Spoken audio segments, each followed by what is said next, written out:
Hello, I'm Al Fry, and in the following presentation, we're going to explore further into some history that you've probably never heard. And if you're a seeker of the truth, remember, this series will examine and clarify many of the mysteries of our planet on a wide range of subjects. A confirmation of many of the concepts presented here will be found in many lesser-known books and manuscripts. Mankind has always feared the things that were beyond its understanding. Accepted history shows only crude facts, and fully demonstrable and explainable through archaeological findings. The destroyed walls of a city, for example, can corroborate the reality of some ancient battle, or a marble statue of an old ruler proves the fact that he actually existed at some time. Yet it seems that everything that bears the slightest touch of mystery is immediately classified as legend, a product of human imagination. And there's even a modern trend to ascribe these legends to some psychological problems, which are supposed to be solved this way by primitive human minds. It's interesting to notice that nobody has still tried to discover what type of psychic disturbance is being solved in our time by denying the possibility of the so-called legends being actual descriptions of facts that happened, but they're not fully understood by the humans who observed them, and still less by modern historians. And for example, there are many things in the Old Testament that are classified as religious or mystical experiences which must, at best, be considered metaphysical or metaphorical, or as having some obscure symbolism. Greek mythology is interpreted as the invention of supernatural figures, endowed with powers ordinary humans always wish to possess, and thus becoming sublimations, archetypes, wish fulfillments, and so on and so forth. And it seems that nobody today in his sound reason would even entertain even the slightest idea that there might be something or somebody on the top of Olympus besides frequent clouds and mists. The Middle Ages are also full of things our modern history would be happy to make everybody forget, being unable to do so completely. And just because they're closely linked to many understandable and undeniable historical facts, and they keep appearing in the writings of important philosophers who cannot all be erased from the textbooks. There are many references, for example, to witchcraft during the Middle Ages, as well to as extraordinary feats supposedly performed by witches and sorcerers. For example, they were supposed to have been seen flying on brooms, which are not precisely very suitable artifacts for flying. The alchemists, to whom our modern chemistry owes so many of its first breakthroughs, are classified as charlatans when they state that they found the philosopher's stone and then succeeded in making gold from lead. Most of these things are explained away as products of daydreaming and fraud and big talk in order to scare primitive, uncultured minds. And still, our modern, objective, and mystery-destroying history fails to explain several interesting facts, leaving them in the realm of questions that cultured people should not be asking just because other cultured people are unable to answer them. For example, where did all the goldware found in India, China, and other countries of the Orient come from? India and China are not among gold-producing countries. Nobody has ever found the mines where all the gold of the Maharajas and Mandarins came from. And the same could be said about the Indians before the discovery of America. Aztec, Incas, and other cultures used gold for almost everything, but nobody ever tells anything about the methods of gold mining employed by them. When the Spanish conquerors arrived, The places where there was actually gold in America was still untouched and contained all the gold Europe might wish to mine, while these mines should have been exhausted if all the gold used by the Indians had been taken out of them. Probably one of the most interesting cases of unexplained historical facts can be found in the Old Testament, with King Solomon as the protagonist. Israel could not be considered as a rich country when Solomon became its ruler. David had left it as a state of shepherds who owned very little, if anything, outside their herds, and then all of a sudden this little country became the most magnificent, rich, and powerful kingdom that's ever been known on earth, according to the records. Gold in an immense quantity was used to cover the famous temple and the palaces. The most powerful kings considered a great honor to be able to visit Solomon and see his face and listen to his wisdom, all being surprised when they saw his wealth, which was far greater than anything that they were able to imagine. The Old Testament states that silver was not considered as precious under Solomon's rule, and that he practically paved Jerusalem with silver like cobblestones. Well, how did all this wealth appear so suddenly? Where did all this gold come from? The legend says that Solomon had mines in Central Africa, but with the means of transportation used in those times, his lifetime would not be enough to bring so much gold from so far.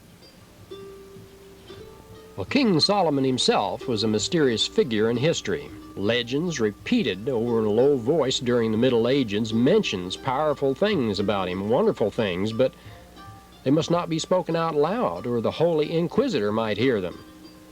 His ring was supposed to have a great power. Well, making its bearer more powerful than all the kings on earth put together. It was even whispered and assumed in some old manuscripts that he had some treaty with demons who worshipped and obeyed him. Despite all this power and glory, his tomb has never been found by archaeologists. And here the Old Testament makes a strange reference, which could indicate that somebody has torn some pages out of history somewhere. In one place it's mentioned that whatever Solomon did is carefully described in the book Solomon's Deeds. And where are all these books? Well, the best we can get from our historians is a shrug. Nobody's ever read them and been able to recount that he found in their pages. And did they tell us things the human mind was not prepared to understand and therefore referred to destroy? And who destroyed them? Or would some holiness suffer if these books were included in the Bibles? Well, we'll never know. Just quite who and by what right they decided to proclaim themselves judge of the one who was the greatest of all men, denying the future generations the right to know the truth about the past of mankind. Well, one thing remains clearly visible. Our knowledge about our planet is not complete. Pages and even whole volumes have been torn out of history. But is it possible to erase whole chapters of events so as not to leave the slightest hint of what actually happened? Well, mankind is composed of many different cultures, and if one has destroyed an unwanted evidence somewhere, in some other place, a different culture may have reconstructed or recorded in writing or in memory some of the more outstanding facts regarding those times and events. Well, somewhere there has to be some book mentioning what has been kept from our eyes, and such a book does exist. And it comes from the mysterious Orient, where people are not afraid to talk about things that they've witnessed, but fail to understand, and limiting themselves to describe what they saw in terms in which their own minds allowed them to interpret the evidence. Well, the title of the book, of course, that we're talking about is The 1001 Nights. And this book has always been considered in the Western countries as simple fairy tales.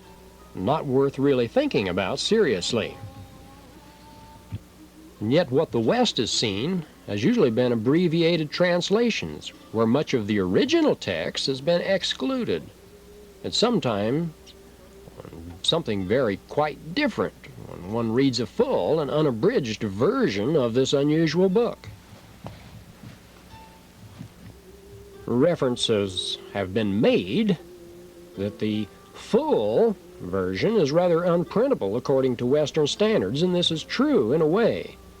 The book cannot be considered as immoral. It just belongs to a different culture. It was written by a people who are not ashamed of their bodies with all their organs and functions. Of course, this can be a little shocking for a member of society where the human body is considered as something indecent, unless it's covered with clothes, which of course very often make it only still more indecent. But when the translations are made, many detailed descriptions of great interest are lost at the same time as some too spicy expressions also. And there are stories that would be a little hard for Christians to read, that whoever wants to really can penetrate into the marvelous world of the 1001 Nights. And if you want to read the true, unabridged history of that period, then get the full version of it. And just what kinds of stories does this book contain? How old are they? Well, the author of this book, Scheherazade, is first mentioned in the Indian book Katha Sarit Sagara, dating from the 10th century of the Christian era. So it's logical to accept that it was written approximately at that time. Most of the stories belong to the Islamic era, but they can be adaptations from older ones. There's at least one story which is masterfully pre-Islamic. Also, there are stories, though very few, that have been added later, dealing with Tamerlane, who lived during the years 1336 to 1405 A.D., and other obviously invented things, opium dreams and such. But the immense majority of the stories are truthful narrations of historical events, be they wars, things that happen to known persons from the Islamic history, or just descriptions made by travelers of their adventures. There are also special tales to illustrate the Islamic doctrine and philosophy, as well as just plain anecdotes and the hashish dreams, which can easily be differentiated from the former ones. The book itself is of Indian origin, yet belongs to the Muslims established in India. With the only exceptions of obviously invented stories, the descriptions are very accurate, even though the narrator did not always understand what he'd seen, limiting self to express in terms of understandable for him what was beyond his usual everyday experience. So, for instance, there were descriptions of things which Arabs, or at least the Arabs from cities, did not know, but which result in quite familiar source for a modern reader, particularly the one who's visited different countries. And if some descriptions of what is presented as something unusual are true, then there's no reason for believing that other things in the same story have to be simple inventions. Historians that go back to this period observe that authors of these stories had actual very little imagination, if any at all. They just narrated things as they happened, without embellishing them or adding anything out of their own fantasy. It's a feature of the Eastern, and particularly Muslim, character to relate with great precision the facts they witnessed or stories they've been told, without introducing the slightest change in them.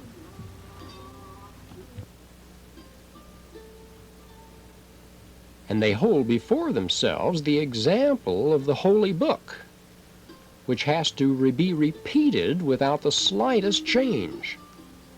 Therefore, the stories present a great precision, even though they've probably been retold for many generations. So now we're ready to open this mysterious book, a door into the past of mankind, and a door that leads us into a wonderful and unusual world. And first we must get acquainted with the people whose stories are told there, their mental setup and cultural attitudes. And it's a world of brilliant knights who never experience any fear when in danger, but may easily faint before a beautiful girl. A world of enchanting girls with innocent looks who can seduce the best man and play a dirty or even cruel joke on him.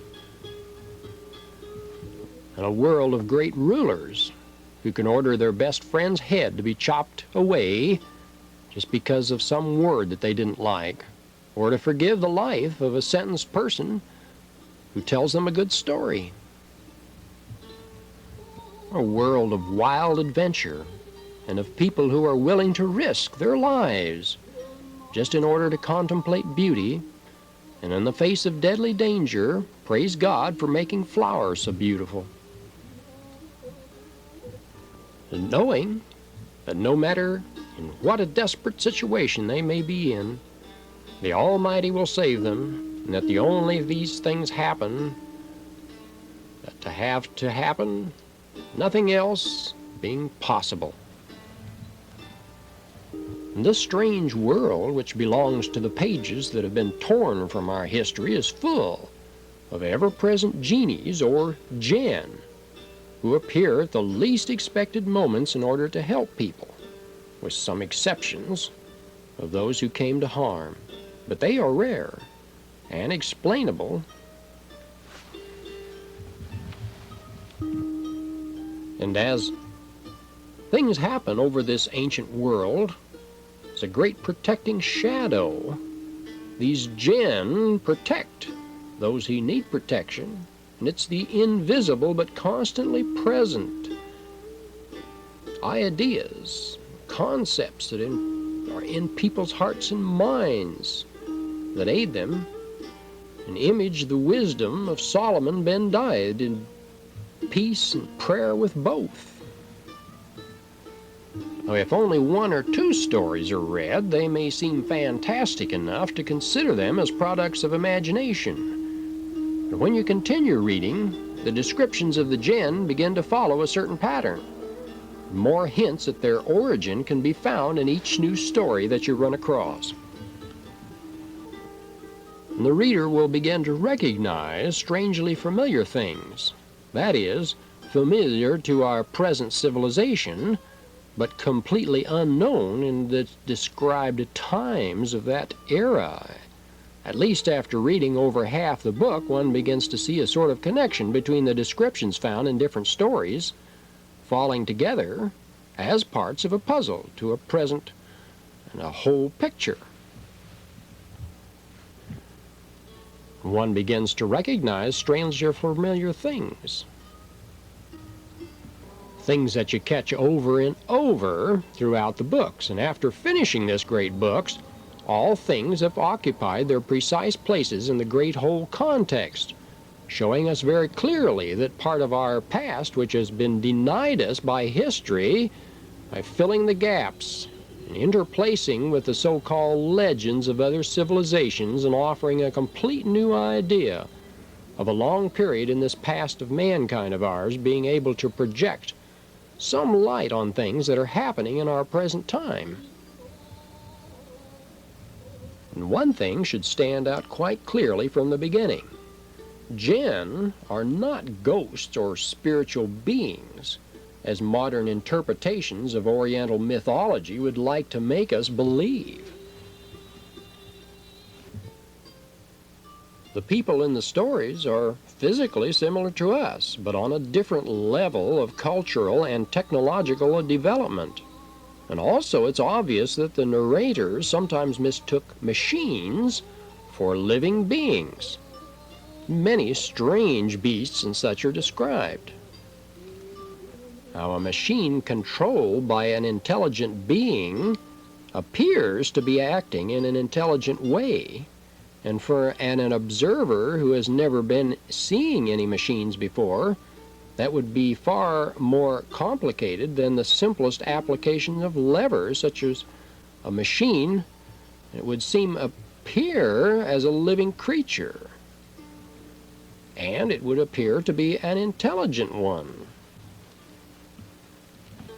Later, we'll try to point out and explain in detail who the Jinn were and the achievements of their technology and knowledge, as well as indicate the exactitude of the descriptions in the 1001 Nights, where things are related that can be known only to people who have experienced them, and which would be impossible to imagine correctly for somebody belonging to a non-technological culture, as that of the ancient Arabs. At this point, though, we want to return to the missing pages in our history to fill in these gaps, to offer replies for the unanswerable questions, and finally allow the reader to see the complete aspect of the whole jigsaw puzzle, mankind's past here for the viewer. And our story begins far away in time and space, probably on some faraway planets, if you read the first 2 chapters of Genesis, because it's not difficult to find such contradictions between the first and second chapters, that it's difficult to understand how such a great thinker such as Moses could write about such contradictory things and illogical things unless they're not contradictory and illogical.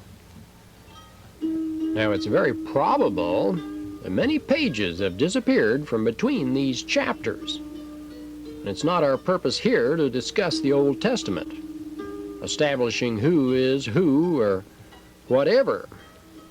We're referring here to things that show that in the 1001 Nights there are corroborations with other writing. Now, reading the Genesis as it is written, it's obvious that the people created by God in the beginning were not Adam and Eve, as well as that these later ones were not created by God. Well, sometime after God created people according to his own image, creating men and women, blessing them and ordering them to grow and multiply, an ingenious scientist evidently named Yahweh or Jehovah, possibly slightly envious of the fact that God had the power to create everything, began some weird experiments on a life on this planet, of which we could not assure whether it was Earth or not. And this Yahweh knew that he was unable to create in the proper sense of the word, making things be just by ordering them to be, but he had hands with which he could fabricate many things, and he made man of clay, naming him Adam and blowing life into him by some scientific process insufficiently described to be worth discussing. Well, once this god or Jinn saw that Adam really lived, he was filled with joy and pride, of course, and afterwards he called all of his friends to show them his achievement. He requested that they admire Adam and bow before him. According to the tradition, everyone did except one, Yahweh's best friend, a proud and wise man called Iblis, a great warrior and commander of a powerful army, and also a man filled with love for fine art, music, and singing. And he refused to bow before Adam. And I can even imagine that he probably made some unfavorable remark about his surrogate man, saying that nothing good could be expected from a thing made of dirty clay. Well, we can just imagine that that was the end of a fine friendship, since Yahweh probably told Adam to stay away from Iblis and his people. Still later, after many years, in the times of the 1001 Nights, Arabs used the expression, "May God confound Iblis." And here you see a couple of deity figures from these early cultures in the Mideast. Yahweh's problems with Adam began almost immediately, of course. First, he had to make a garden with plants to provide food for his invention and give him adequate company, making all kinds of animals for whom Adam invented arbitrary names, and finally realizing that animal could replace human company, even for artificially manufactured man. And so he at last remembered that God created not only man but also woman, and nobody knows whether by this time he'd run out of clay, or his clay reviving device had suffered some mechanical defect, or maybe it had been spoiled by Iblis in order to put an end to such anti-natural experiments. Well, the fact remains that Yahweh was no longer in conditions to make woman of clay, and having to resort to living tissue for this, so he performed some surgery on Adam under anesthesia, described in Genesis as making sleep fall on Adam so that he fell asleep, and finally succeeding in producing a woman whom he did not even bother to give a name. Well, almost everyone knows what happens in Eden and the various legends of humanity in the prehistory eras, how Adam and his woman were exiled to Earth. It was probably the first planet-wide concentration camp in human history, and only after arriving on Earth did Adam decide to give the woman a name, calling her Eve. And it's easy to imagine how Iblis chuckled looking at Yahweh's troubles with his pets. It's interesting also that I've found no evidence could identify Iblis with a Christian's concept of Satan, who is a mysterious being if one tries to search for him in the Bible, and needs some words of rehabilitation. But this I might do on some other occasion, and in the contrary, Iblis is differentiated from Shaitan, who is the Islamic version of Satan. So they are obviously different persons. And since this time, of course, two different races, though similar in appearance, inhabit our planet. The Old Testament makes this distinction by calling them children of God, indicating that they are those who are literally, directly created by God, and the children of men, as descendants of this artificially produced Adam. Now this can be checked in Genesis, where sons of God are mentioned to interbreed with the daughters of men, and they gave heroes as offspring. This fact also appears in Greek mythology, the heroes being the children of Olympic gods and Terran women. Now the Arabs simply called these hybrid races the Jinn, who obviously inhabit an infinity of planets in the universe, and the Adamites, or Ibn, or Adam, who inhabit the earth. As an example of this, an Arab prince says to a Jinn princess, "How can it be that you, a princess of the Jinn, have fallen in love with me, an Adamite, an inferior being?" And the Jinn boasts, "No Adamite has ever placed a foot on this ground." And another Jinn explains to an earthman, "I must warn you that it is impossible for a son of Adam to know by looking at her face whether a daughter of Eve is really a virgin, since this knowledge belongs only to God and His chosen ones."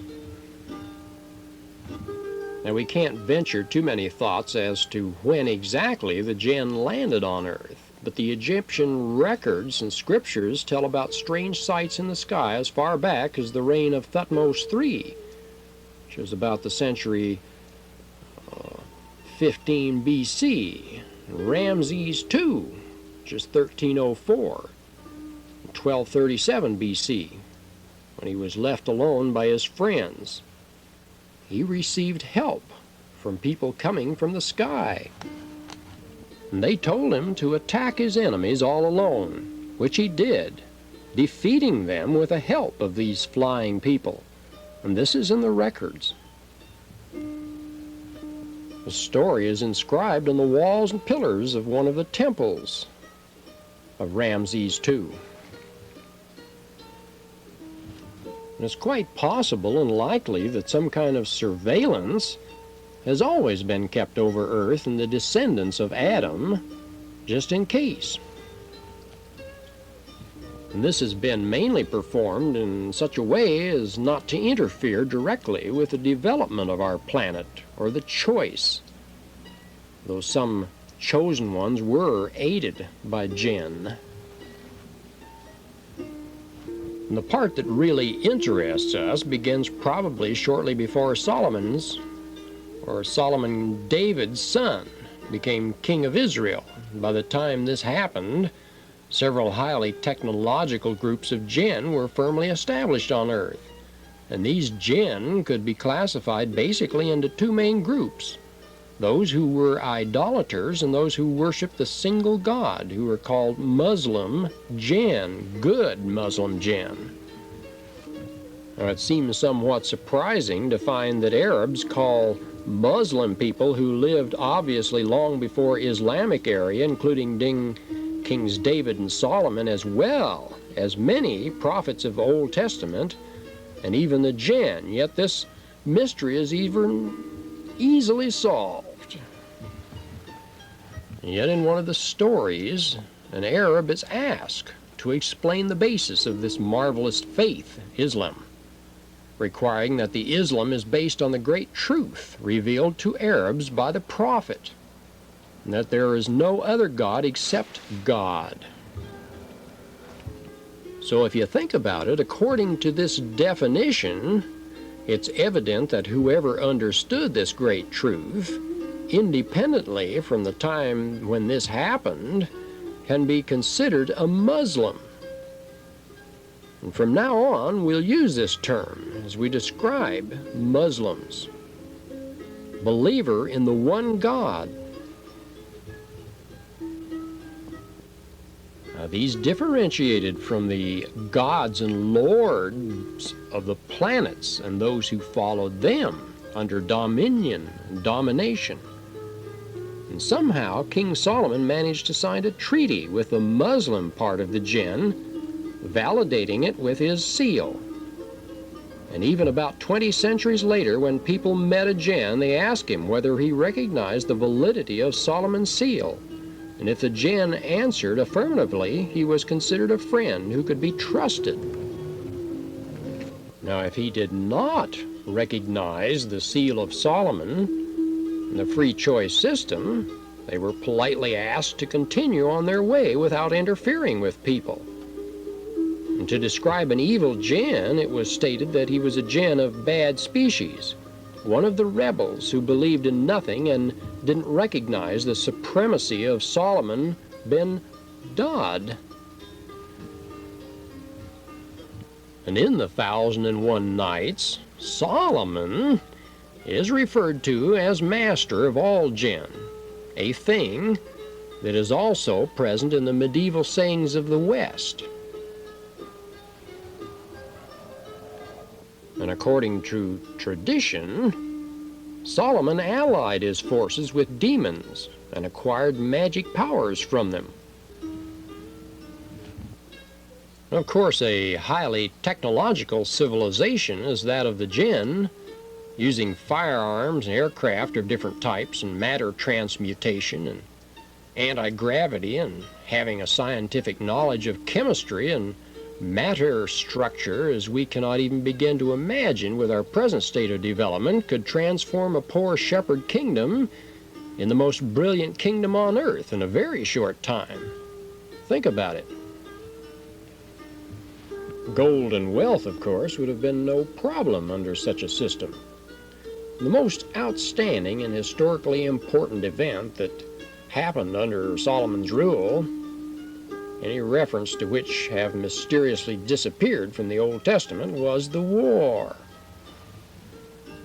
A war in which he, together with his friend Domriat, ruler of the Muslim Jinn, destroyed the might of the Sea King, who was an idolater, refusing to recognize that there was only one God and to accept Solomon as the prophet of God. And this war took place somewhere between the years 973 and 933 BC, while Solomon was king of Israel.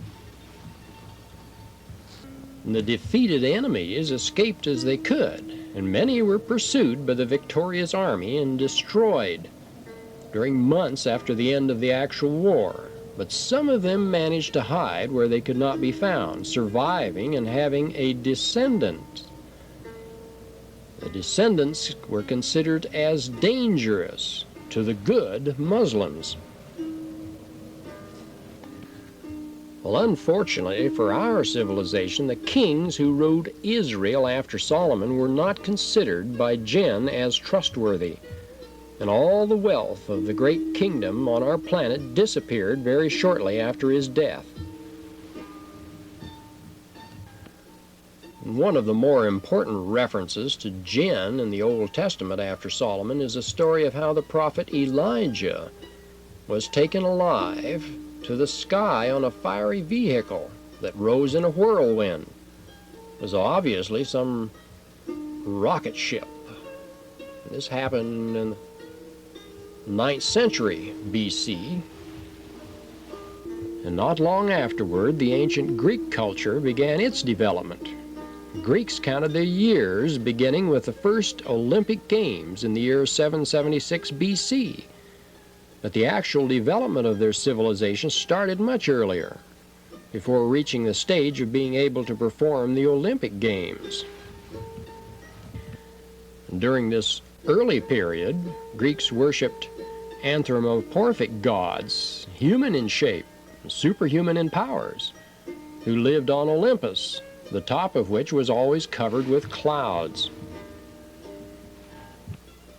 So why should we consider that these gods were a pure invention of the ancient Greeks? And why should we deny the possibility of their real existence? When Elijah went into the sky with a coach of horses of fire, it's been accepted as truth because it's stated in the Old Testament, which is Christians have chosen to recognize. But when Zeus drove his coach across the skies, it has to be considered as a product of overexcited imagination, just because poor old Zeus happened to be worshipped as a pagan god and could not find a due place in the Bible. Well, if the Greek religion had survived and not the Christian, probably the story about Elijah would have been considered fiction, and that of Zeus as the holy truth. And some group of the defeated Jinn of the Sea Kingdom and their allies could easily have sought out such a peaceful place as the top of Olympus to hide from their enemies who were searching all the air for them. Since they were idolaters, they had no objections to being worshipped themselves as gods by the Adamites who inhabited those places. And they could have lived in peace and been respected, using their technology to amuse themselves and also help from time to time the people who worshipped and obeyed them. Sound familiar? Well, the cult of Neptune, god of the sea, was probably a sad memory of their destroyed sea kingdom and its king, or maybe even some descendants of that king who were among them. Venus, born from the sea, could actually belong to the sea people. In similarity to the sons of God described in the Old Testament, they also found the daughters of men to be handsome. In this way, the great heroes of the Greek mythology were born. Many interesting things can be observed in that mythology if it's looked upon objectively, assuming that the described facts really happened. For example, the case of Icarus was probably an unfortunate result of some Adamite having seen the flying device used by the inhabitants of Olympus and wishing to make such a thing himself. And Pan helped the Greeks to win a battle just by making strange noises, causing panic and fear among their enemies. This can be explained assuming that Pan had some weapon that produced at the same time as audible sounds some fear-provoking subsonic waves And these are only a few examples. The viewer can find themselves logical scientific explanations for the other stories here. The Romans accepted the Greek divinities without further questioning their origin, and it's uncertain whether they lived in such a close communication with their divine protectors as the Greeks did, but they worshipped them just as faithfully. And then came the fall of Rome, and some of the darkest times in all of recorded history, the mysterious and awe-inspiring Middle Ages. It was also a sad page in the history of Christendom, and when all progress in sciences had been opposed intentionally and eradicated because of an obscure interpretation of the Christian doctrines. And on the other hand, in Arabic countries, a new religion began to strengthen itself after the Hijra in 622 AD with the advent of the prophet who explained to Arabs the great truth that there is only one God, the same truth for which Solomon had fought so many centuries ago. After the expansion of the Islamic faith, great empires and dynasties thrived in the Middle East. And these are precisely the times that we encounter most frequently among the stories of the 1001 Nights. Jinn were present on Earth in different ways, according to their geographical locations. Where there were many Adamites, they preferred to stay out of the way. Well, in other countries having other religions, men also studied the alien sciences, becoming great warlocks, particularly among the Jews, Norbergens from South Africa and West Africa, and Persians. But since they weren't Muslims, their knowledge, though often admirers, would have feared, being considered as evil sorcery and contrary to God's laws, which was particularly true about alchemy, a study that no decent Muslim would ever try. And there were also forbidden places where Jinn lived freely, no Adamite could ever approach. These were usually regions and places different from Earthmen, different, very inaccessible. Such places can be considered as sort of vacation sites for Jinn, where some of them lived as they liked. And many of these forbidden places had the means to reach the planets of the Jinn by means completely unknown even to our present science and civilization, either by space warping or through matter transmutation. They reached different dimensions or planets by these means, evidently. And as early as during the Umayyad dynasty, between the years 661 and 750 AD, one of the Umayyad rulers ordered an expedition to the forbidden city of Arian, the former domain of the Sea King, the one who did not want to recognize Solomon's supremacy. And on their way, they found many strange things and places that were the remnants of the great kingdoms, the very memory of which had been wiped out long ago. So how many of these places are still there, buried under the sands of the African deserts, just as the legends tell us? And after the Umayyad dynasty, there came the Abbasid dynasty with the famous Harun al-Rashid, who died in the year 193 of the Hijra, or 815 AD, and many extraordinary events took place during his kingdom. And generally speaking, his and kingdoms before his acquired a great deal of scientific knowledge from these Jinn. Besides the technology apparent in their direct intervention, particularly in astronomy, there were many other areas.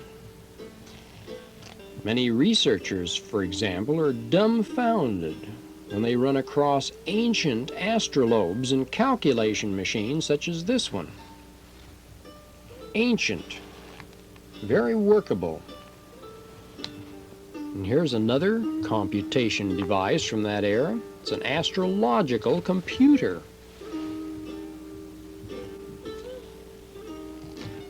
So where did the Jinn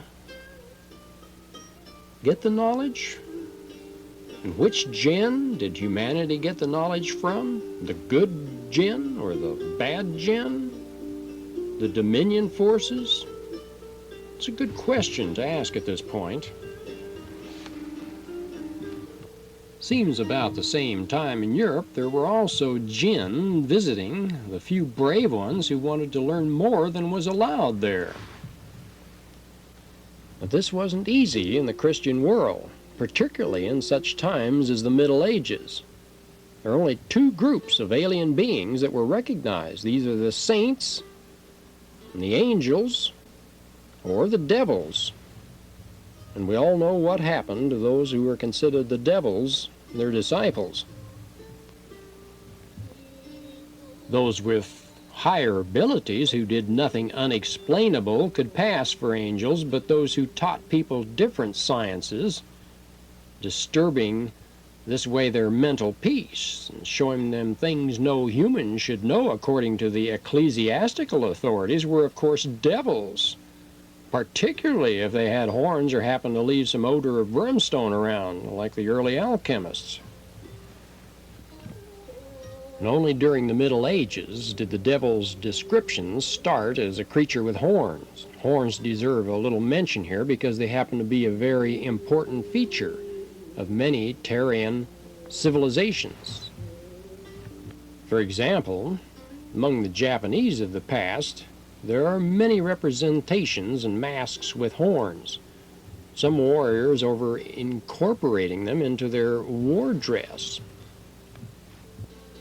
The Vikings also used helmets with horns, which is particularly remarkable since they had no cattle that could have such kinds of horns, those of sheep and goats being different. But the Vikings knew that horns meant the possession of superhuman power, and since they had no cattle to get real horns from, they made helmets with metal horns as part of their battle attire. Well, many of these early tribes, like the Vikings, were trying to acquire the strength and might of people whom they'd seen with horns. Not precisely cattle, mastering such powers themselves. It has been said in Christian legends, devils then begin to have horns. It's an interesting fact of history that during the kingdom of Harun al-Rashid, and even later, Jews were said to swear by the holy horns of Moses, or even by Moses' luminous horns. And this is of particular interest because of the fact that much later, during the Renaissance of Italy, the famous sculptor Michelangelo made a statue of Moses with horns. Long after Harun al-Rashid, the hordes of Mongols also used horns as battle headdress. Does this fact refer to the symbolic strength of the cattle that was the basis of their economy, or was it due to some other unexplainable reasons? Probably nobody will ever answer this question adequately, and the scholars of today simply aren't interested. Well, there were many Jinn that had horns, and what horns! But this is neither the right place nor the opportunity to go into the true meanings. We only touch on them here because they could be the true origin of the present of horns, and so widely separated in different cultures and civilizations throughout our planet. Because all of them have a similar meaning, obviously. All of them pointed to similar meaning of giving the man who wears them a superior power to that of the people around them. wearing an aura of extra energy, beings who have a higher brain wattage output. Even today, we have obscure Easterners hooked up on EKG machines that have many times the normal wattage of the average human, and they can perform what we could call miracles. And while in the Orient, people lived peacefully with Jinn, being even occasionally allowed to use their technology and benefit from their sciences. And the 1001 Nights are full of such incidents. And in medieval Europe, a common example were the alchemists. They were secretly trying to apply the bits of knowledge they managed to learn from their visitors, whose visit, of course, had necessarily to be very brief. We can imagine the results of some of these encounters. Some priest hears a roar in the skies and, lifting his astonished eyes, sees strange objects, like a long straight stick rising on a tail of fire, and crossing himself, mumbling some exorcisms, he thought, "Oh, it's a witch flying on a broom. So let's burn these witches." And there are even legends saying that the devil rode on a broom to the moon. And those who could manage it sometimes made long and dangerous voyages to the Orient to learn the great sciences that were said to be known there. It could have been whispered in secret meetings that some particularly advanced alchemists managed to transform lead into gold. And we might add in this regard that Russia learned to make gold from lead back in the 60s. A special process. It was just too expensive to make it less than they could mine it. Technology can do it today. Why not back then? Well, it was whispered in secret meetings. It probably was true. The strange odors usually present in the alchemist laboratories confirmed the suspicions of the church that their science came from the devil. And in the meantime, the powerful dynasty of the Tulanides began to rule Egypt between the years 868 and 905 AD under the rule of Tulan, or rather Thyalun, as he was known among the Arabs.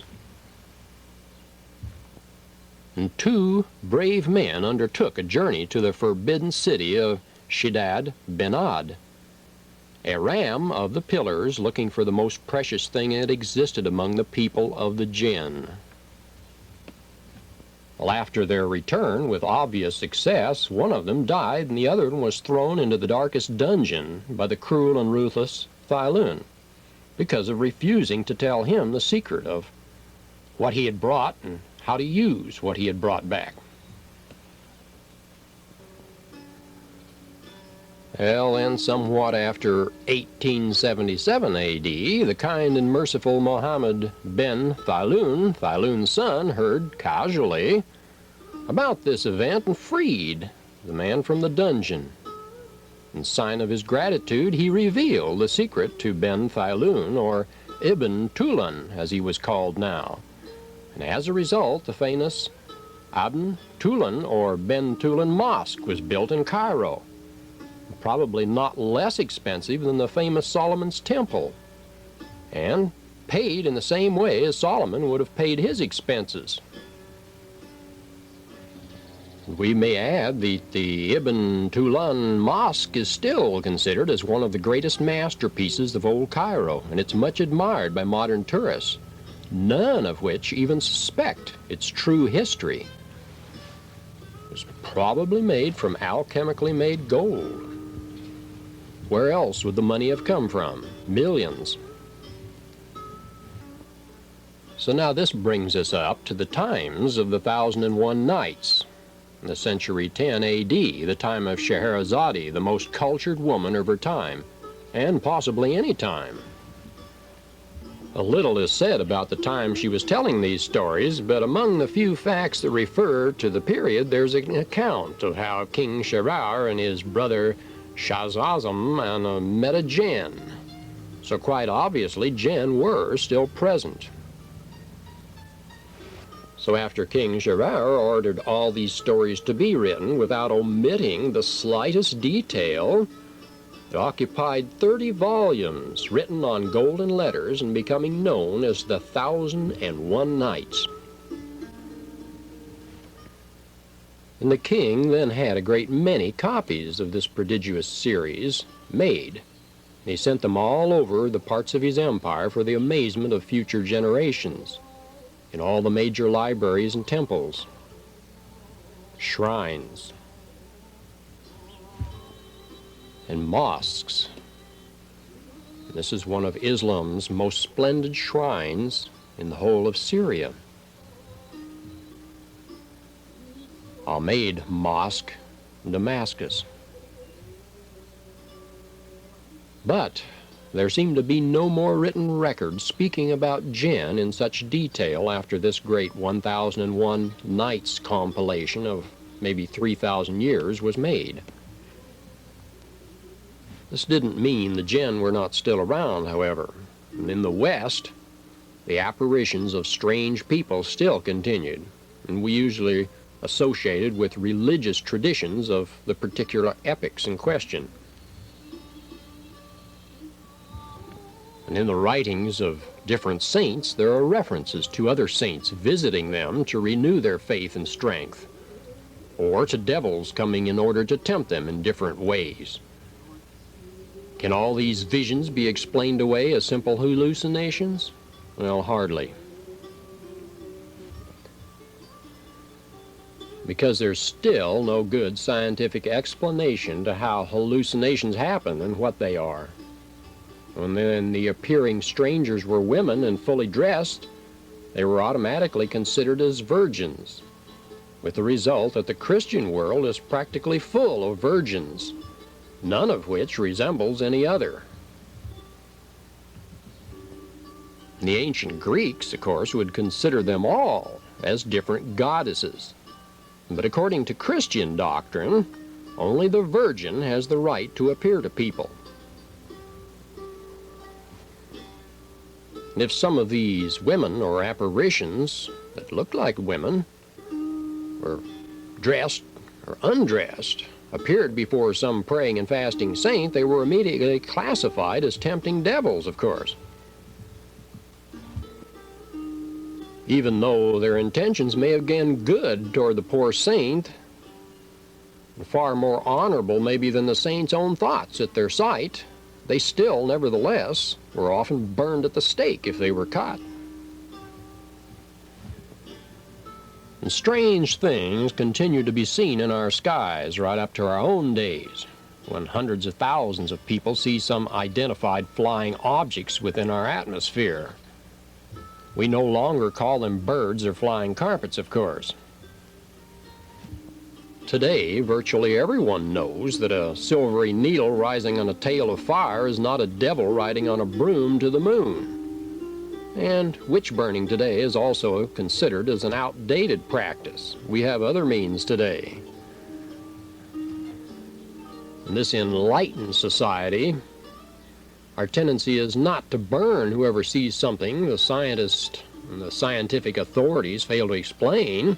We just send them to an asylum. And if anyone sees an unusual person and tells it first to some priest, sometimes surrounded with religious respect, because he's having seen a saint. And if he has the misfortune to tell it first to a scientist, he's sent to an asylum and given shock therapy until he either forgets what he saw or he becomes too afraid to confess what he still remembers. Yes, indeed. As you can see, ours is an era of enlightenment and scientific progress. We're much more refined than previous cultures. Well, perhaps this is just what the authorities would have us believe. Perhaps things are just as corrupt and dangerous and barbarous and full of dominion systems as it ever was throughout all of history. Well, what we've gone through so far is briefly a complete history of mankind, with the gaps left by official historians filled by means of the light thrown into these dark places by the Oriental tales.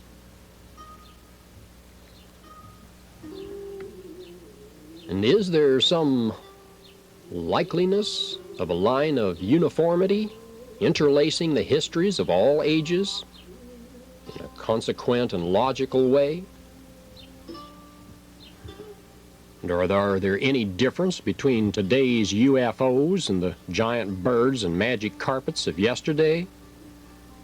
Or are they just called something different in ancient times? And what are they here for? To teach us what our science is still unable to find out, even to dream about? And why do they come? And why don't they contact us? Are they afraid of being burned at the stake? Well, today we have different weapons. Are they coming to warn us about the dangers of playing around with things beyond our control? Or perhaps to monitor us for our carelessness? And as an Arab of the times of Harun al-Rashid would say, only God is the wisest and can differentiate between what is real and what is not real. Read the 1001 Nights if you're interested in some interesting history. Things like this.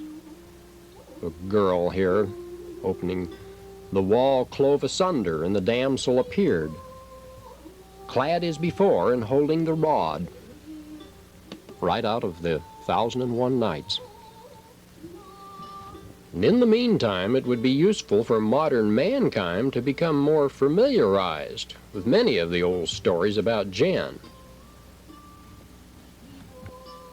Might learn that visitors from elsewhere are not to be feared necessarily because they're different. They're often friendly when not received in a hostile way. They could be of great help to those whom they consider as friends.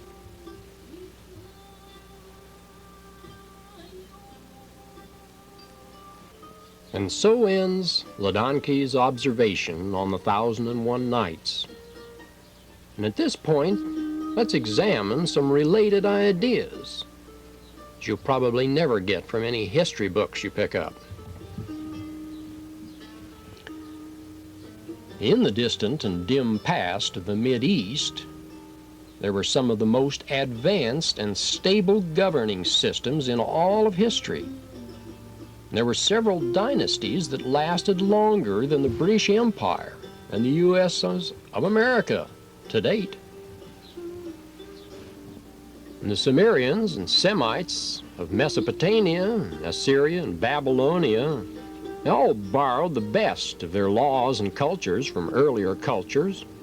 These had been destroyed in the cataclysmic earth upheavals. And the famed Atlantis, of course, was the primary example of this. And the earlier gods of Sumeria eventually lost their immortality, as did those of later Egypt. The researchers of our time consider the numerous writings and records on this immortality issue as another groundless myth. Well, such truths are seldom recognized by materialistic skeptics. And persons who tap the so-called Akashic records tell us that the ancient records are usually correct. And a number of the early gods did rejuvenate themselves periodically. And according to these very unorthodox views, a representative of the Creator eventually came and took the powers of these early gods and moguls away because they misused their power. And this tale is covered to some extent in another incredible inquiry series called the Earth Report. And here we see some of the retinue of the servants that were butchered and sent in the tombs with the dead kings to attend them in the next world, which was a later unfortunate event that came up after the kings lost their power of rejuvenation. A barbarous practice, a custom And kingdoms like Ur rivaled Egypt's later and earlier kingdoms. And the gods had complete control. Here we see a lady in the court of the great days of Ur. And Christians may find it interesting that this messenger we spoke of, or representative of the Creator, was called the Windy One, which is translated Holy Ghost. Leaders on the planet at that time called him thus.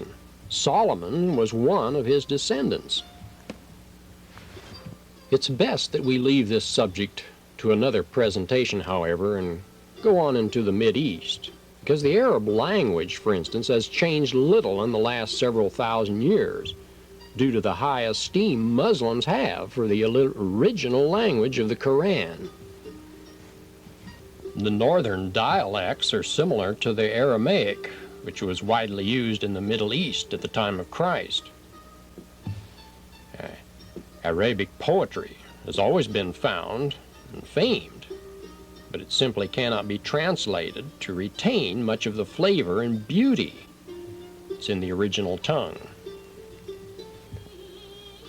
Well, 1001 Nights is full of the works of two outstanding poets who wrote during the Abbasid age of some 750 years A.D. And civilization since then have crumbled.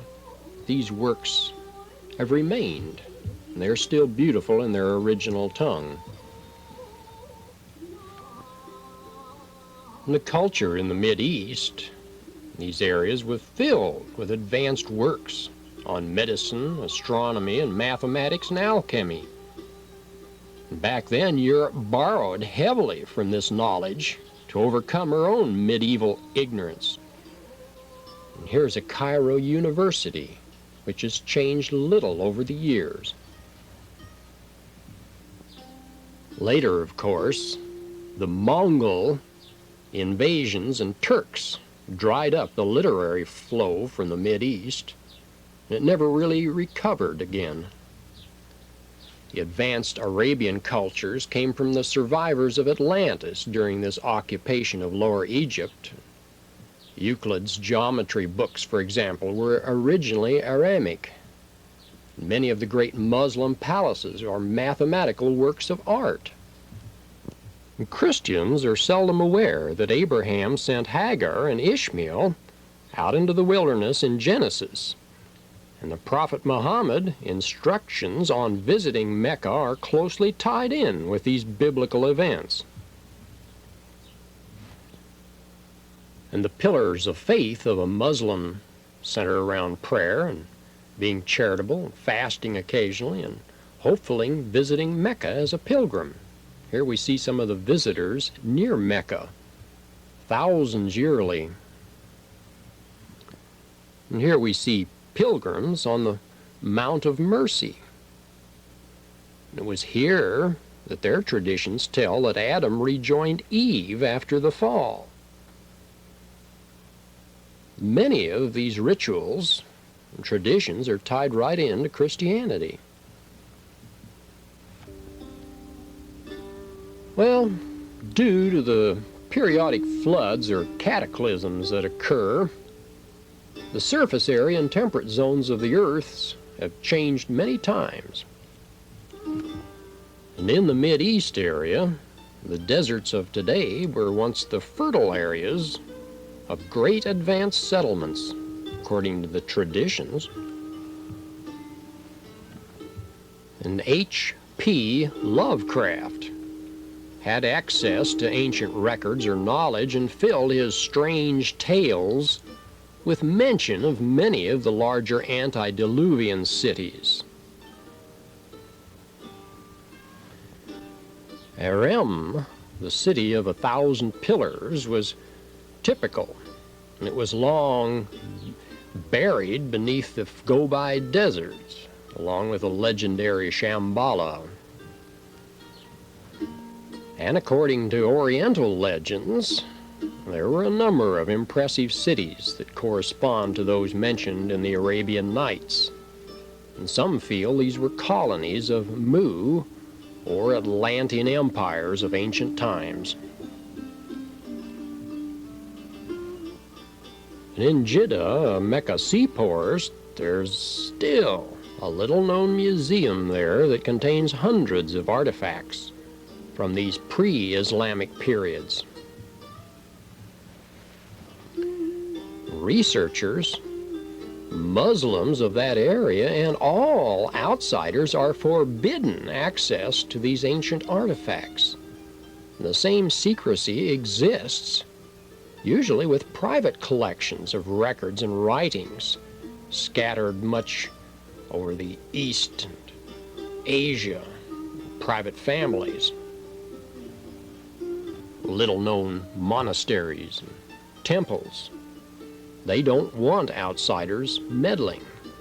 And the so-called Holy Grail was a very ancient manuscript that could supposedly reveal the secrets of the gods and the ancients and bring the bearer power. Many felt it was still held in some private collection in the Mideast.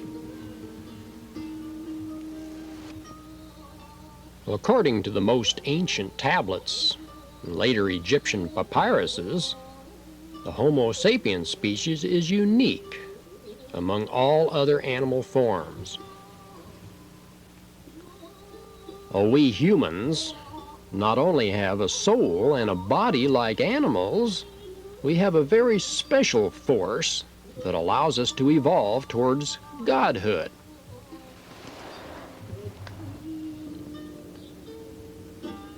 Our human minds feed good and unethical or evil thoughts both to our brain.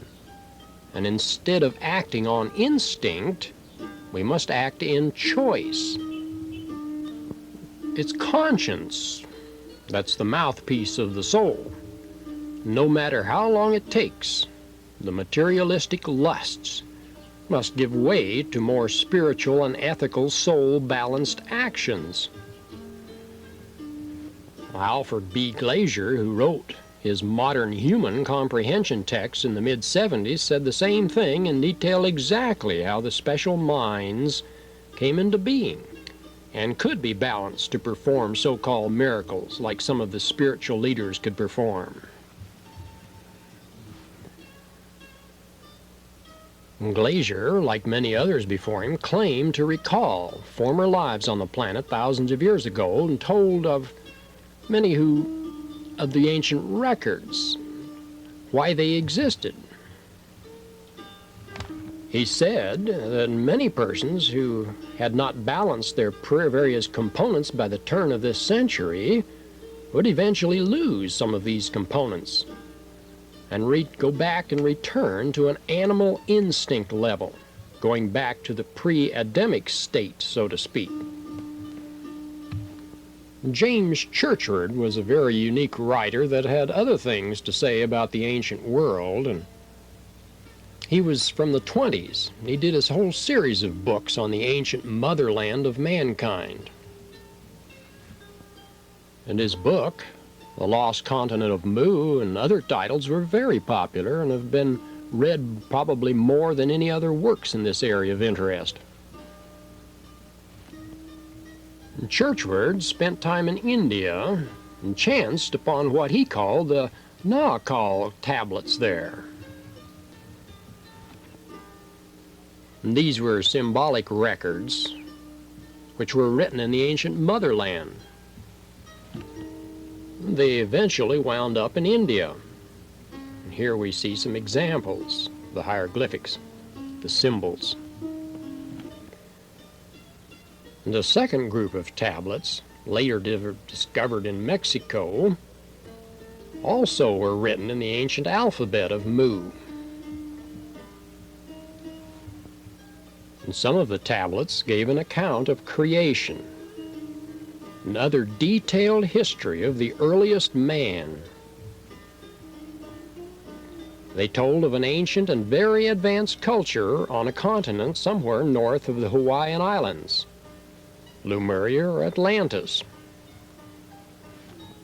And according to the records, some 12,000 years ago or so, this civilization submerged and the remnants found their way to other areas where they had a hand in making The ancient civilizations like Chaldea and Babylonia, Ur, and Egypt, the great civilizations that they were in the beginning of our history.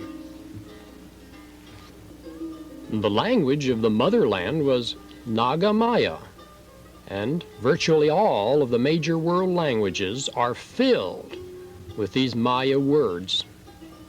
About half of the Japanese language is Kara Maya.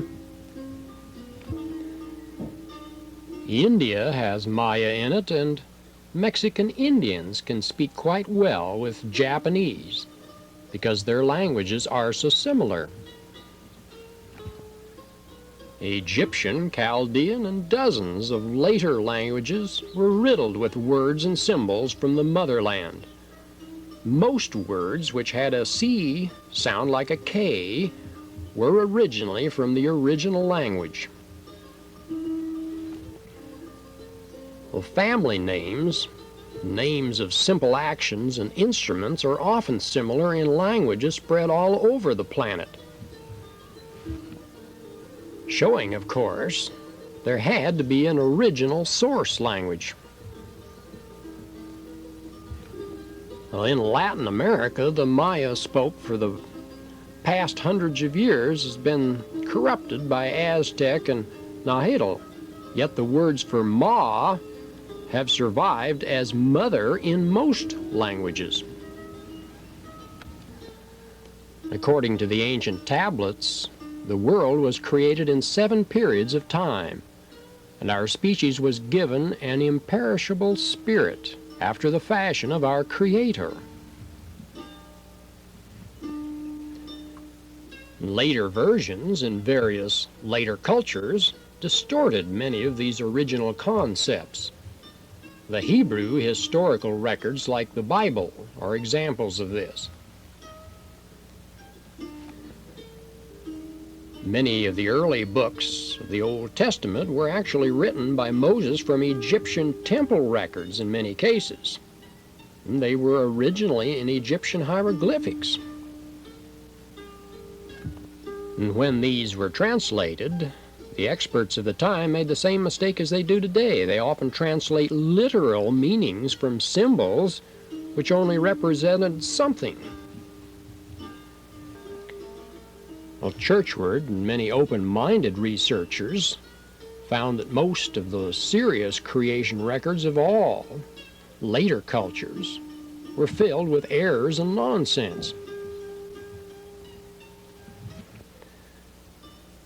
And 800 years after Moses died, Ezra and others literally butchered the original concepts of the great leaders and gods in the motherland.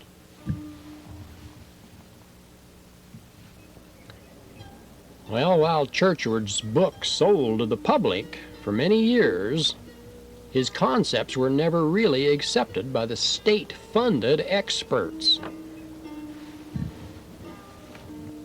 They often ignored his brilliant translation keys from these ancient motherland documents.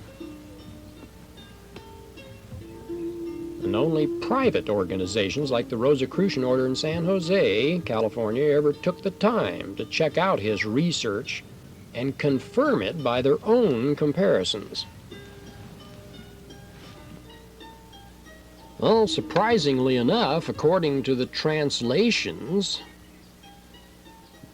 the motherland, the original founders of the great cultures and cities of Latin America, were white-skinned, blue-eyed gods with beards. They brought great technology and knowledge to the original Indians of the area, Latin America.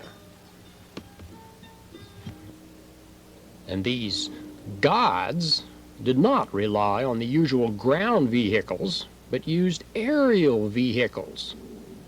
And here's a design from around 8,000-year-old Sanskrit translations. Or in India yet.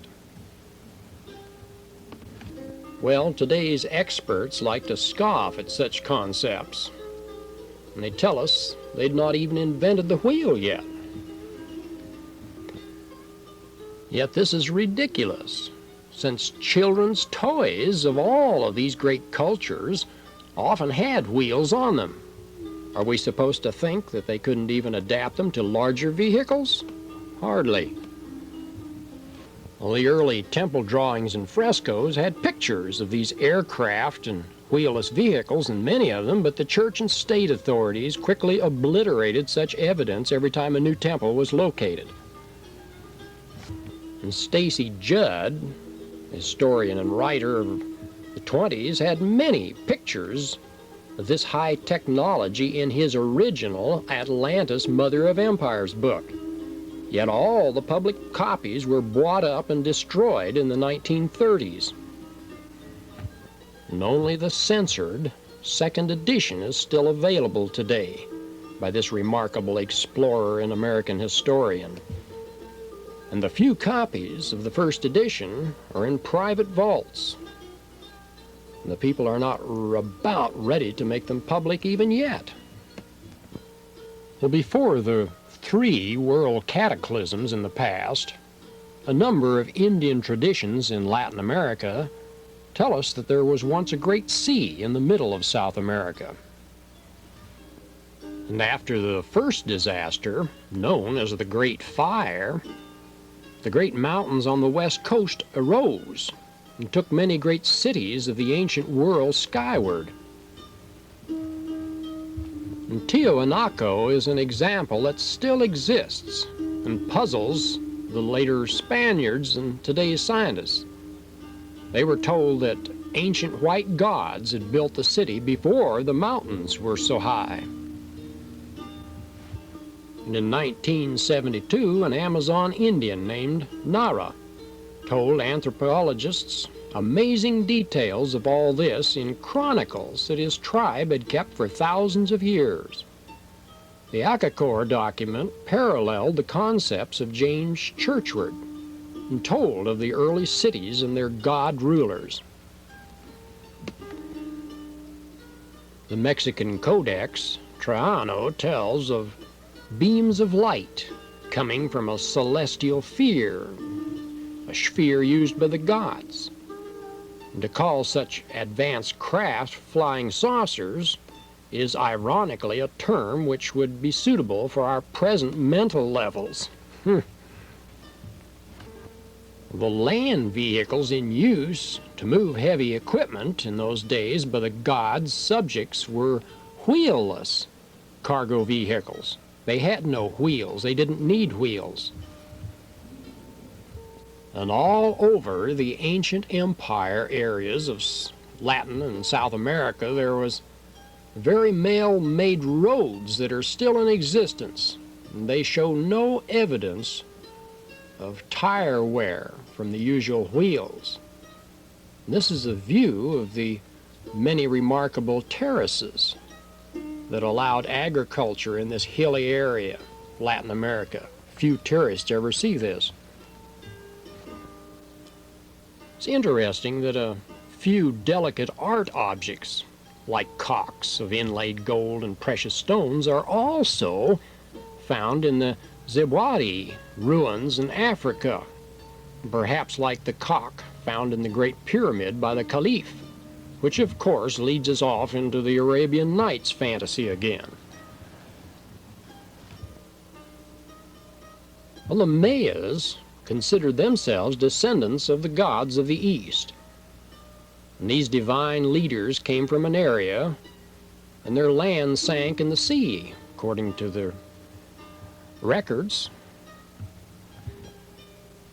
And they built these huge cities with water and waste systems, just as they are today. And they flourished until their leaders left, and later Spanish barbarians came for what was left of their civilizations, the remnants of their past glorious cities and monolithic systems, interconnected cities all over Latin America.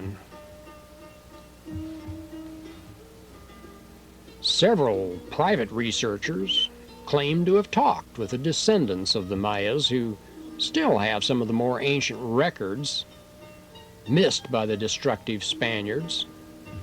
thousands of descendants still live in Yucatan and Guatemala. And here's another descendant of the Mayas viewing the temples and palaces of the ancient ruins of Tiwanaku through one of its several portals. As we pointed out, this city was in existence before the mountains in this area rose, according to most of the traditions. And this other portal, called the Gate of the Sun, is around 12,000 feet above sea level in an area south of Lake Titicaca in Bolivia.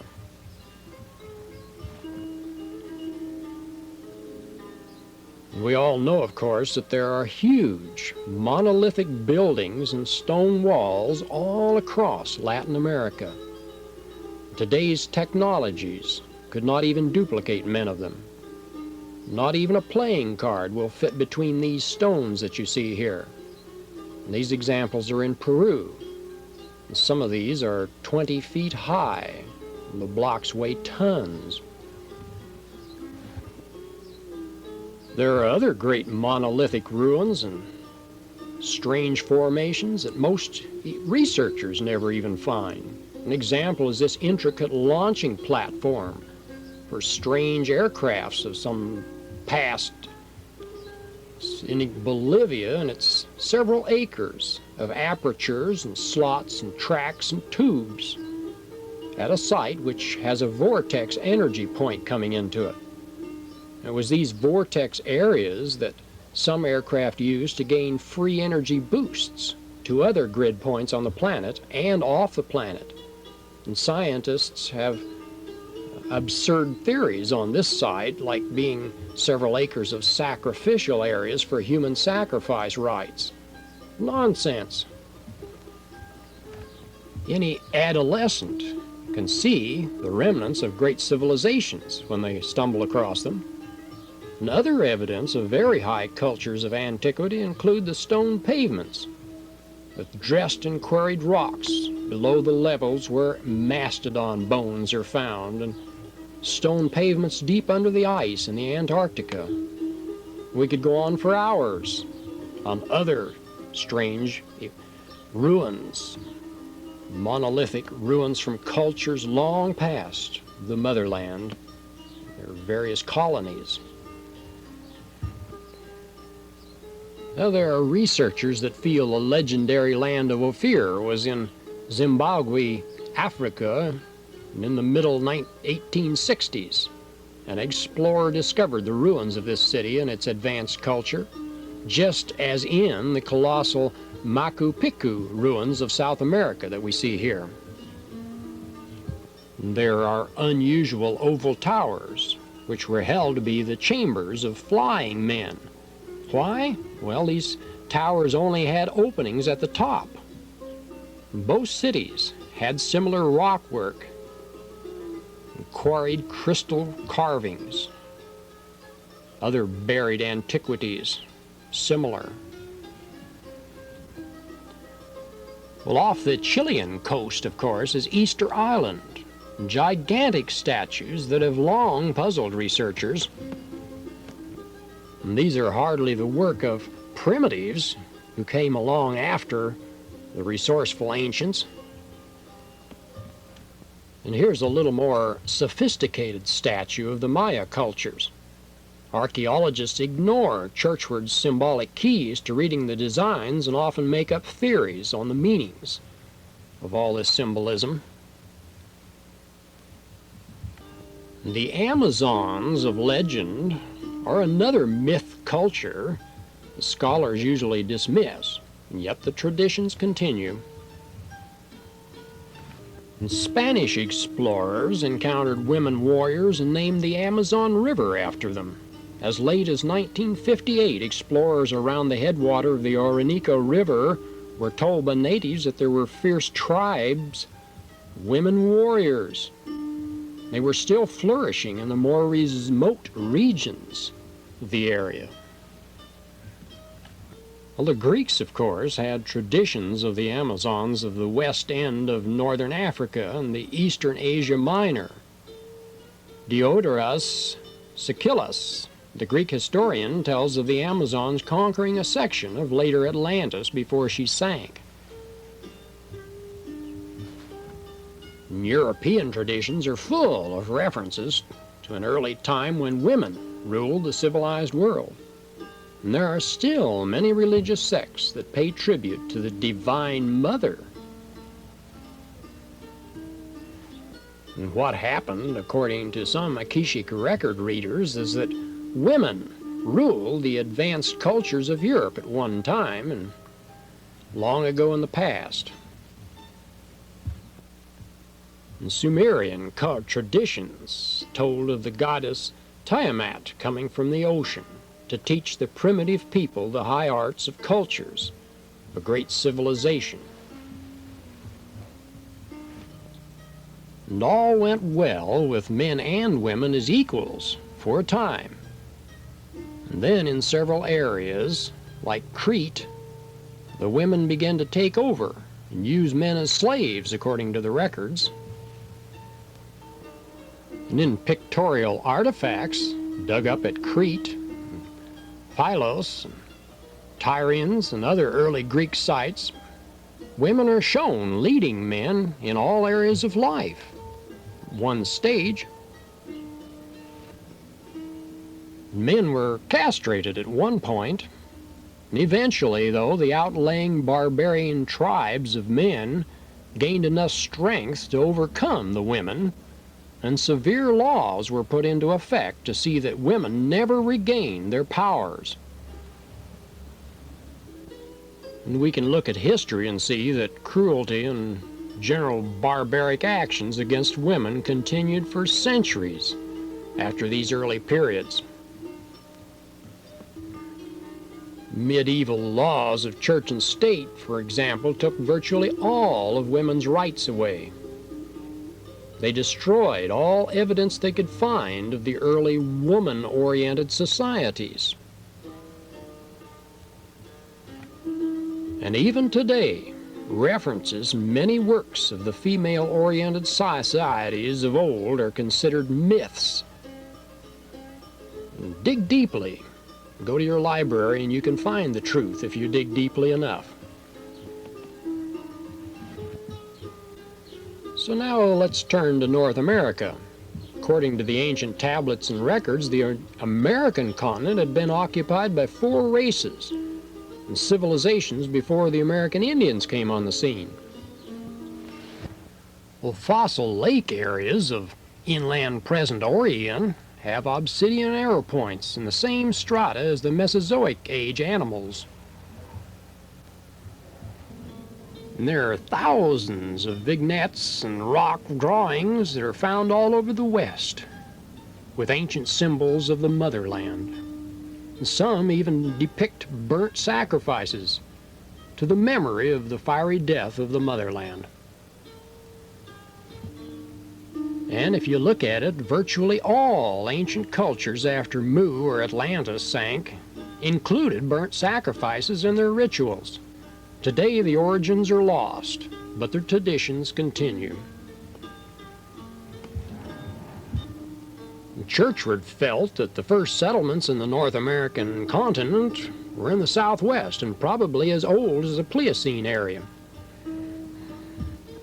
And after a cataclysm, a second and possibly a third civilization started up in the same area. And the later people left rock writings indicating they spoke an offshoot of the original motherland language. And we moderns find a number of artifacts.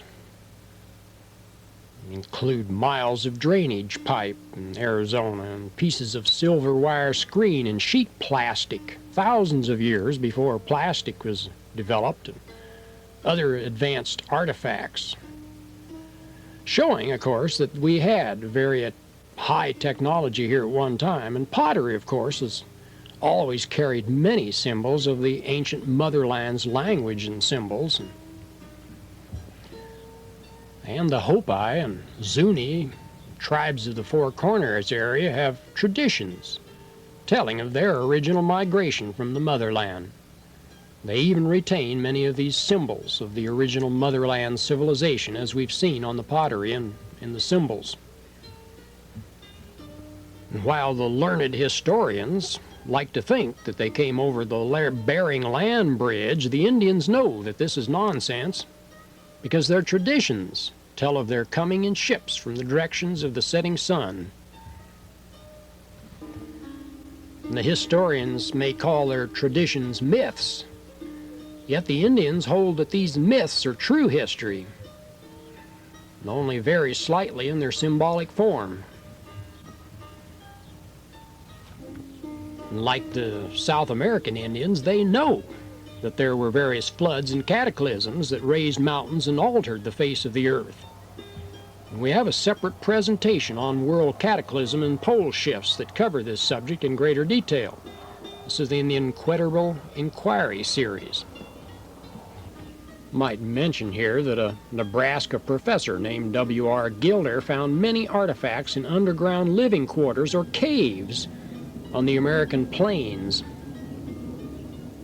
These were mostly filled in with debris after the walls of water swept over the ages ago. Some of the artifacts showed Egyptian-like figures and were hardly the caves of savages. And we know, of course, that prehistoric caves all over the world hold similar artifacts. Well, because the written records of ancient times were often destroyed, there has been another long-lost and little-used way of salvaging history. It was seldom accepted by scientists and historians, but it will prove interesting here, perhaps. After all, we are trying to keep an open mind in this presentation, and the Akashic record retrieval system is based on the fact that all of the past is supposedly imprinted on the vibrations of our surroundings.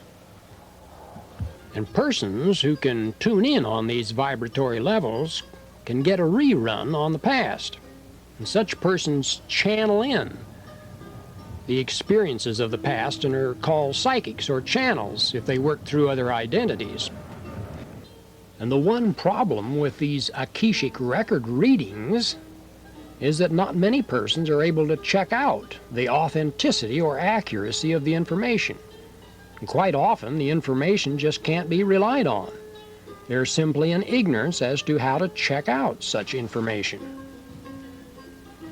And such information can be tainted with misrepresentation, or it can be false because of the identity that's feeding it to a channel deliberately distorts it for ulterior motives.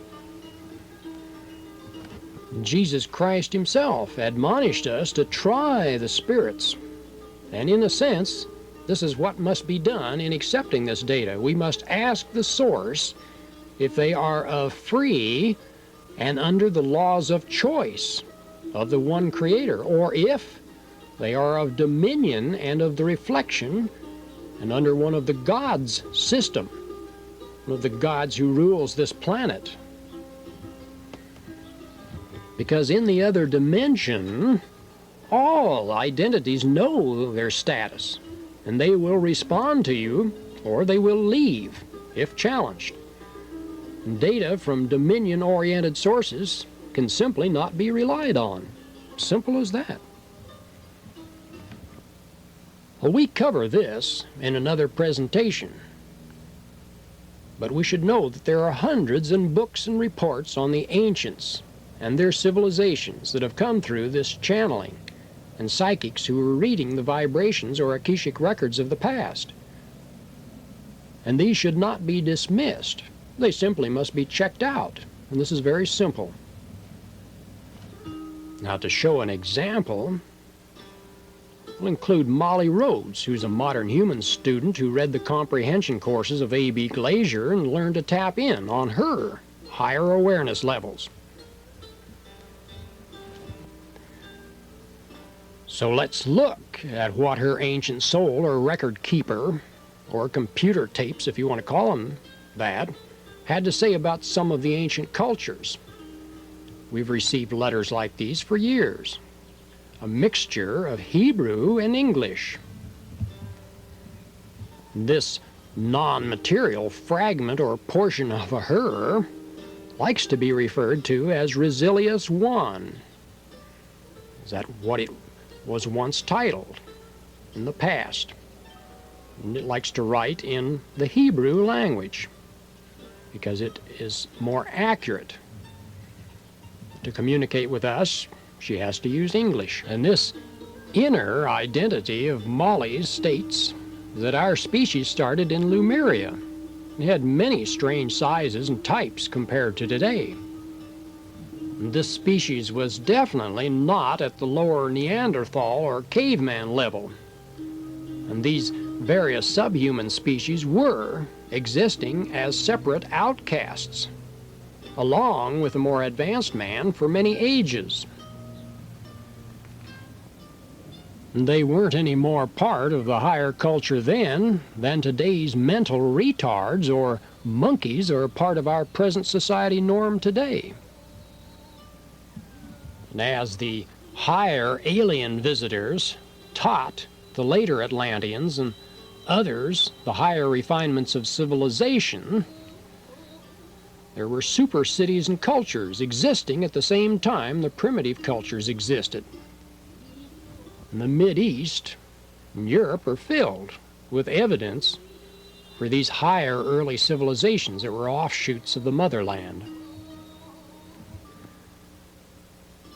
And as we mentioned, these super cities and cultures existed at the same time the primitive cultures existed, since the periodic floods and cataclysms destroyed such high cultures. There's scant evidence for them. But the evidence is enough to know what went on for the truth. When the Atlantean states and cities were destroyed, many survivors wound up in the Hebrew cultures and in the European area of present Germany. And it just so happens that the Jews felt that their genetic stock was superior in some ways, and they kept as much as possible from interbreeding with other races, even up to the present time. And as we've seen, there were great cultures that flourished all over the planet at the time of Atlantis and just prior to her inundation. And as later day Atlantis had certain warped alien identities take over her technologies and systems, the dominion systems of power and money were set up to control we humans. And such systems, as we can see today, are still going strong. And it could be said that they are of Satan, who was the highest god leader of that time according to the Hebrew records. And things haven't really changed that much. We're still playing around with the same nuclear weapons as Atlantis did just prior to her fall. And there are still Jinn, or aliens of some type, that are evidently monitoring us. Still. They're not on flying carpets today, though. Their craft at present seem a lot more sophisticated than they once were. And at what point they will restrain our choice actions today is an interesting question.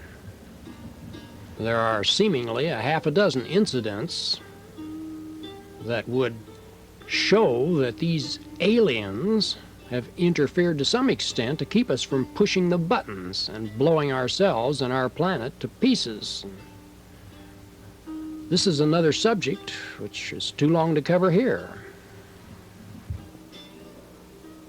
So going on to other subjects within our realm, let's look at the New World a little closer. And in Atlantis, the legends tell of a city on an island in a lake surrounded by canals. And in the South American civilizations, many of the characteristics of the homelands or motherland were retained. One example that we can still see is in Mexico City. Mexico City originally was a smaller duplication of Atlan on Atlantis. before the Spaniards came. It was rebuilt, and only one of the waterways is left. Gardens of Ochimilco. Many tourists still go on these, and a few of these canals still exist. Instead of Atlas of Greek legend, the Americans called their leaders of old the Bicobs and showed them with long beards, just as the Greeks did, and most other of the ancient cultures. Long flowing beards, sometimes red, a white-skinned race. And tradition tells us that these gods came from Tulapalan, or the Red and Black Land. And Plato referred to Atlantis as having red and black rock formation. Now let's turn to the ancient Atlantean Empire. And because it would take many hours to cover the dozens of references and sources for many of these historical concepts in this presentation, about the best we can do is touch lightly on these subjects. And there is other information that you can track down. Atlantis was positioned in a northern latitude. The original races of Atlantis were fair-complected and had no need of darker pigmentation as protection against the strong sunlight. And as Atlantis sank, many survivors wound up in northern Europe, and especially Germany. And even today, the scientific German language that is more technologically precise than the regular German is not too unchanged from its original use on Atlantis. And on the American continent, many so-called Indian races were survivors of Atlantis originally. And according to their legends, a thunderbird or flying craft scouted out a suitable new home for their ancient ancestors. And Atlantean religious concepts, beliefs, and traditions continued all across the North and South Americas until they were more or less obliterated by new catastrophes and floods and wars and other cultures. On this map, you see the continent of Atlantis with its northern mountains, which are now have their tops jutting out as the Azores Islands. And to the right are the present Canary Islands, and at the bottom, today's Cape Verde and Barbados. There are numerous underwater ruins discovered in this area from time to time, and this is a typical tabloid coverage. Well, as we've seen, Atlantis and later Egypt played such a significant role in the education of our early forefathers, we should cover this in a little more depth. And Atlantis was one of the cultural centers for Earth some 20,000 years ago. And one major influx of alien colonizers approximately 13,000 years ago was the turning point of history for our species. And as certain aliens gravitated to the major cities of Atlantis, they gained control of the populace and technology of the area. And then later, as she sank, they spread out into wide areas and colonies, the survivors, as you see in the dotted lines. And later, because of the many inconsiderate actions of these newly arrived gods, there's evidently a representative that was sent to warn these gods that their continued domination of humanoid life forms had better not continue. So eventually, Satan and his followers, as they were later known as in the Hebrew records, lost their great mental power advantage over the naive men species here. And during this same general period, the new exiled gods began to breed with humanoids, and brought about alterations in the brain circuits of humans or men. Instead of functioning on instinct alone as animals did, the newly altered hybrid man species was cursed with constant choice. And the so-called fruit of knowledge had been eaten in the simple life form, and the simple life style of the animal was gone. And in a number of very ancient records, we find these events alluded to. Some explain that nature wove her mantle of matter around the newly arrived gods, and they became ensnared in the material world. And when these gods mated with men, the early Egyptians called the new hybrid offspring gentlemen. And these midwayers, so to speak, were much more intelligent than the usual subjects of the king then, who was called King Menes, and thus his subjects were called men. That's where we got our name.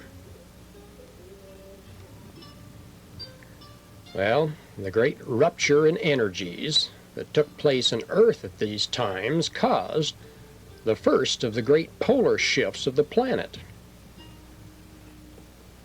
It was these kings that held important posts in most of the early Egyptian kingdoms. Example, all scribes were gentlemen. Men could not hold these posts. It was this interbreeding by the gods that brought on these shifts, pole shifts as they're known as, and every 4,000 to 5,000 years the Earth tipped enough to allow great changes in her surface and a rejuvenation of the mineral and trace elements that were depleted. And Christians, of course, can get some description of this in the biblical account of Noah. Yet there are at least 40 other accounts of similar boat survivors peculiar to other races and nations across our globe. And some scholars believe that the Red Sea incident with the preceding plagues against Egypt was caused by a pole shift during this period. And Egyptian records indicate a change in orbit 3 times in these records of theirs. And this is a subject that is gone into in greater depth in our pole shift presentation. There's much truth to be found in the Bible. And regardless of what many preachers tell us, the first man in the biblical Genesis is not pre-Adamite. In Strong's Concordance, it tells us that both references to man in Genesis are taken from the original word Adam. Adam, the Adamite. Many scholars confirm this. And what this boils down to is that there were races present here before the white-bearded Adamic race and their super being god rulers.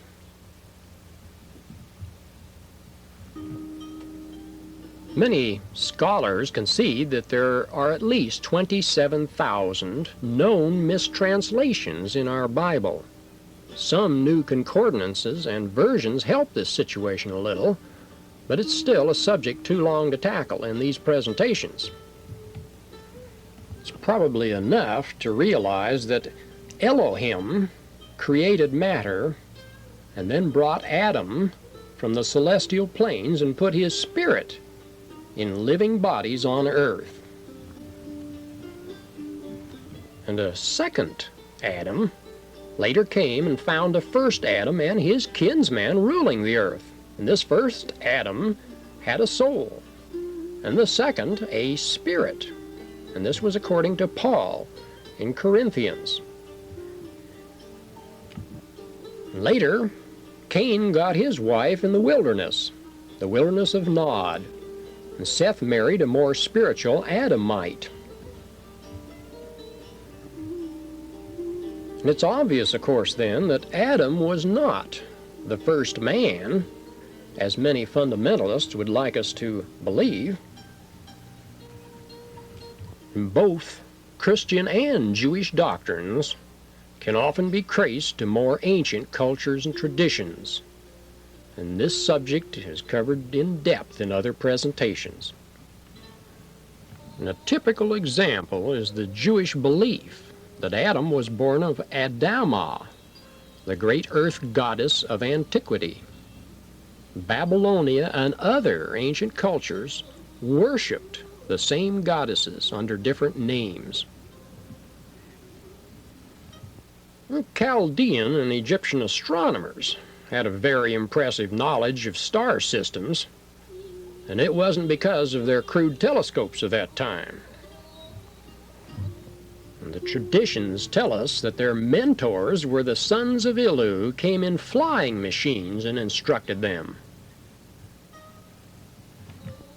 And these, of course, are only a few of the lords and gods that are sprinkled throughout the later Hebrew records, and taken as a singular God concept today by Christians and followers of the Bible.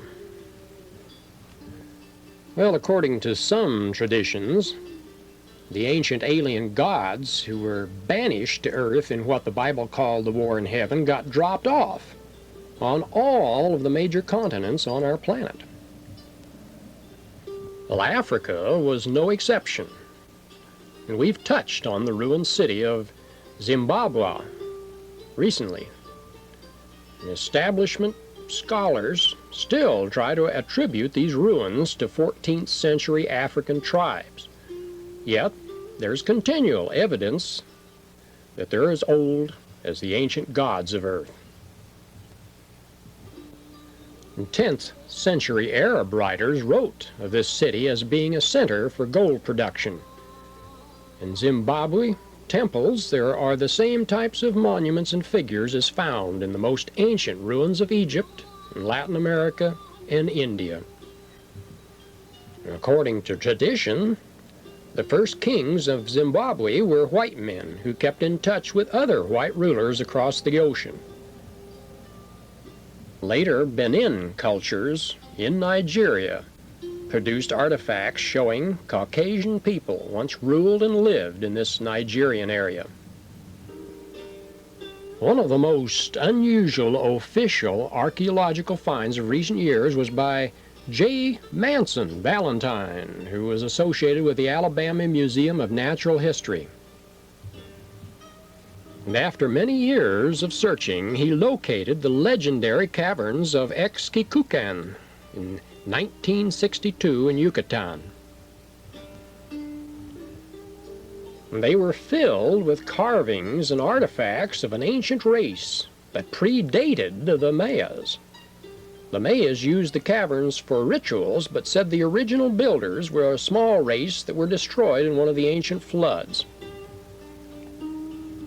And this mile-wide collection of grottos and passages was described by the famed occult writer G.W. Williamson as Loltum, the lost world of the ancients. When refound, Valentine discovered gigantic figures of all descriptions, dozens of stairways, corridors, and shrines. And included among the figures were the ever-present likenesses of men or gods with full beards. The same type of Caucasians depicted by the other ancient cultures around the world. Well, to finish this presentation, let's look closer to home about the great legend of the great teacher of North America and South America. And according to the traditions of virtually all Native American Indian tribes, both South and North, a great spiritual teacher visited the Americas around the time of Christ. And in Mexico, he was known as Coatzacoatl, and others in the South region knew him as various names, such as Kate Zal. And in Tula, the great empire of Latin America, he was said to be able to speak to 1,000 persons at least, with each person being able to clearly hear him. North American Indians called him in several areas Isi-Ni, Dakota, Wakia, and various other names, and this single white visitor literally changed the American continent in his brief travels up and down the coasts and inland. He virtually halted the fighting and bloodshed that was going on, and he taught all tribes to follow an ethical way of life. And he worked miracles, healed, and always taught 12 disciples to carry on his work. And he told the natives he had come across the great water where he had been crucified.